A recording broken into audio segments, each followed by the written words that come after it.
Développer les activités portuaires et maritimes dans l'Afrique atlantique, c'est le thème d'une conférence qui s'est ouverte ce matin à Libreville. Placée sous le haut patronage du chef de l'État, les travaux visent essentiellement la recherche des stratégies communes des pays africains riverains de l'Atlantique. Mesdames, Messieurs, bonsoir. Merci de choisir la première chaîne de télévision gabonaise pour vous informer et bienvenue à tous. D'abord, cet accident de circulation qui s'est produit ce matin non loin du carrefour Charbonnage à Libreville. Un véhicule percute un autre. Bilan, plusieurs blessés graves. La confirmation avec Jacques Fourier-Mangumba et Pierre Claverella de notre rédaction. Un véhicule de marque Mitsubishi bleu roulant dans le sens aéroport Charbonnage que s'est produit ce terrible accident de circulation. Au volant de ce Mitsubishi très endommagé, une compatriote qui se tord ici de douleur. Elle aurait perdu le contrôle et s'est retrouvée de l'autre côté de la chaussée et percute ce camion de marque Mazda renversé, transportant des briques et faisant le sens contraire. À son bord, un client. Le chauffeur, gravement blessé, a été transporté illico presto à l'hôpital. Les faits. Cette Mitsubishi vient vers l'aéroport. La voiture a pris de l'envol sans toucher le bord qui est au milieu là. Elle est venue tout droit cogner le Mazda là. Mais vous étiez où? J'étais côté passager à gauche, mais comme le volet à droite. Et qui était au bord de la voiture? C'est une dame. Elle était seule? Elle était seule d'abord. Et comment vous expliquez ça en tant que chauffeur aussi? Non, je ne suis pas chauffeur, je suis client. J'amène les briques dans mon chantier. Et il y a eu l'autre touché et le chauffeur? Le chauffeur est touché, il est parti à l'hôpital, il est sérieusement blessé au dos et au bras. Déployé sur le terrain, l'équipe des pompiers est venue ici constater les dégâts et sauver les victimes. Cet énième accident de circulation vient là encore interpeller la conscience des chauffeurs au volant de leur voiture. Cette communication pour la suite du journal avec la deuxième réunion du Conseil national climat qui se tient demain mercredi 11 mai 2011. Le programme est donc constitué comme suit. Arrivée et installation des invités au palais de la présidence de la République et puis début des travaux. Les travaux qui comprendront donc la présentation des enjeux liés au changement climatique, état d'avancement des travaux du plan climatique du Gabon et perspectives, et puis l'allocution de son Excellence, le président de la République, chef de l'État, Ali Bongo Ondimba, qui mettra donc un terme à cette rencontre. Et l'on parle encore de la concertation politique hier au palais de la présidence de la République. Les élections législatives donc prévues pour cette année en ligne de mire en ce qui concerne donc l'introduction de la biométrie. C'est ce qui ressort de cette concertation des partis politiques au palais de la présidence de la République. Une décision saluée par les partis de l'opposition, membres de l'ACR et également ceux de la coalition des partis politiques pour l'alternance, CPPA. Le son de M. Thomas Ibinga Mbungu est recueilli par Jacques Marogas Kombila Samoine. L'ACR, la CPPA et les autres partis politiques de l'opposition félicitent enfin M. le Président de la République pour sa résolution de consulter systématiquement la classe politique gabonaise sur tous les problèmes politiques majeurs de la nation. L'ACR, la CPPA et les autres partis politiques de l'opposition se félicitent également du consensus qui s'est dégagé autour de l'utilisation de la biométrie dès les prochaines élections législatives et du report de celle-ci en 2012, permettant ainsi au Gabon de faire des économies substantielles par rapport à la méthode dite express dont le coût est estimé à 56 milliards de francs CFA. Du consensus autour de la saisine de la Cour constitutionnelle par le gouvernement de la République pour faire constater le cas de force majeure. L'ACR et la CPPA, les autres partis politiques de l'opposition, demandent au gouvernement d'explorer les offres faites par de grands pays œuvrant pour la stabilité et la paix dans le monde afin de soutenir le Gabon dans le processus de normalisation électorale. Aux partis politiques de la majorité et de l'opposition de travailler de concert pour modifier dans les délais les plus diligents la loi 796 portant dispositions communes à toutes les élections en République gabonaise. Cette modification pourrait se faire par la procédure d'urgence ou par ordonnance.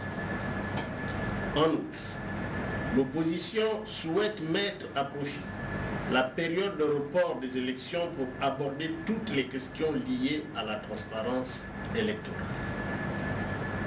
Enfin, pour l'exécution des travaux relatifs à la mise en place de la biométrie, l'opposition demande respectueusement à Monsieur le Président de la République de mettre en place une commission technique paritaire, opposition, majorité, pour les réformes électorales indispensables à mettre en place au Gabon. La prise en compte des préoccupations de la classe politique sur l'authentification des électeurs avant et pendant les élections. En rapport avec l'élément qui précède cette information de dernière minute, dans une lettre d'information portant contribution du corps judiciaire à la réflexion relative à l'introduction de la biométrie dans le processus électoral dans notre pays, les présidents des cours et conseils, après réflexion résultant donc des éléments d'appui menés par l'expert relatif au coût de l'opération, aux moyens matériels et humains, au traitement des données à l'extérieur du pays, le corps judiciaire, disais-je, estime que les prochaines législatives doivent être organisées dans les délais de la loi électorale actuellement en vigueur dans notre pays. Activité à l'Assemblée nationale. Le bureau de l'Assemblée nationale s'est réuni ce matin au palais Léomba. La rencontre était présidée comme à l'accoutumée par le premier responsable de l'institution, M. Guinzouba Dama. Des détails de cette rencontre avec la presse de l'Assemblée nationale, Nicolas Monsard, Tim Boulengue. On retiendra de cette réunion du bureau de l'Assemblée nationale que le quitus a été donné pour l'examen en commission de la proposition de loi du député Alain-Claude Bilié-Binzé relative à la réglementation des zones économiques à régime privilégié en République gabonaise. Ce texte sera examiné par la commission des affaires économiques, de la production et du développement. Sur la table des honorables députés membres du bureau, il y avait également des lettres d'interpellation des membres du gouvernement. Dans une semaine, le ministre de l'Habitat aura apporté des éclaircissements sur le projet des 5000 logements par an et sur le projet de déguerpissement des boulevards de Libreville. Enfin, et pour sa part, le ministre de la Communication sera face aux députés au sujet de la situation de l'Africa numéro 1. Développer les activités portuaires et maritimes dans l'Afrique atlantique, c'est le thème débattu depuis ce matin à l'hôtel Laïco de Libreville au cours des travaux de la 3e conférence ministérielle des États africains riverains de l'Atlantique. Placés sous le haut patronage du chef de l'État Ali Bongo Ondimba, les travaux visent essentiellement la recherche des stratégies communes des pays africains riverains de l'Atlantique. Compte rendu, Pierre Claverilla, Jacques Fourier, Mangumba Marloulou.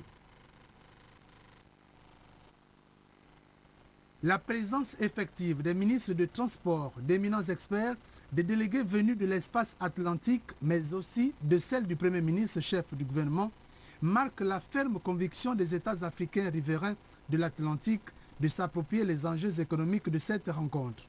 La conférence des ministres du transport des États africains riverains de l'Atlantique, qui s'ouvre aujourd'hui à Libreville, constitue la première étape dans la mise en œuvre du plan d'action sectoriel opérationnel adopté par les États membres de la conférence.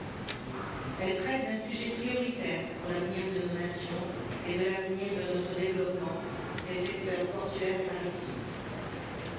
Ce sont des activités fondamentales dont dépend notre quotidien et dont l'évolution structurera notre avenir à tous, comme celui de nos partenaires.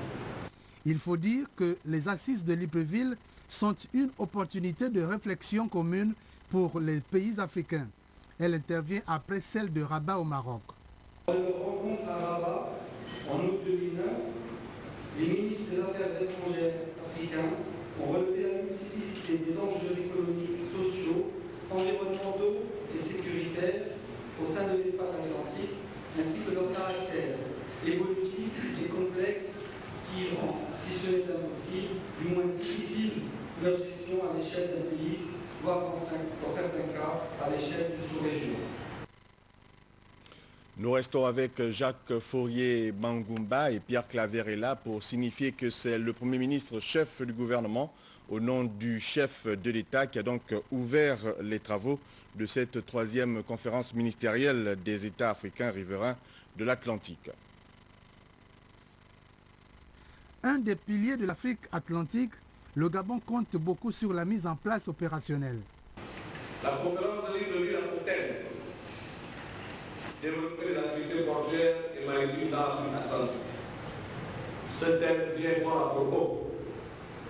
En effet, le Gabon, mon pays, a pour ambition légitime de devenir un pays émergent.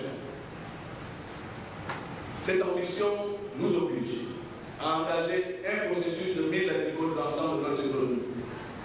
Dans ce contexte, le gouvernement gabonais s'est engagé à mettre en œuvre toutes les mesures susceptibles de contribuer au renforcement et à la modernisation des infrastructures portuaires, à même de permettre à notre pays d'accroître la compétitivité de son économie. Ouvrant les travaux de cette conférence, le Premier ministre Paul Biya-Gomba a précisé la position du Gabon sur ce grand projet. Fort de son expérience maritime, le Gabon, qui réunit incontestablement des conditions favorables au développement d'une intense activité portuaire, une position géographique privilégiée par rapport aux grandes routes maritimes, d'importantes richesses naturelles dont l'exploitation exige une activité portuaire capable de supporter le flux des transactions maritimes. Les travaux qui se sont poursuivis cet après-midi en atelier s'achèvent ce mercredi. Le ministre gabonais garde des Sceaux, ministre de la Justice, poursuit ses visites d'inspection et notamment des structures placées sous sa tutelle. Ida Reteno Assonoué était donc récemment visité la future École nationale de la magistrature de Libreville. Là-bas, l'on signale que le chantier avance et serait d'ailleurs bientôt à son terme. Rodrigue Tessamanga. Depuis quelques années, l'École nationale de la magistrature va bientôt être livrée. Ida Reteno Assonoué, le ministre de la Justice, est ici pour s'enquérir des travaux ainsi réalisés. Le garde des Sceaux a fait le tour du propriétaire pour toucher du doigt et au cas par cas les différents compartiments et autres installations effectuées. Cette visite aux allures de gendarme s'inscrit dans le cadre du périple que le ministre de la Justice garde des Sceaux effectue au sein des structures et autres instances judiciaires de notre pays. Peu avant, Ida Reteno était au palais de justice de Libreville.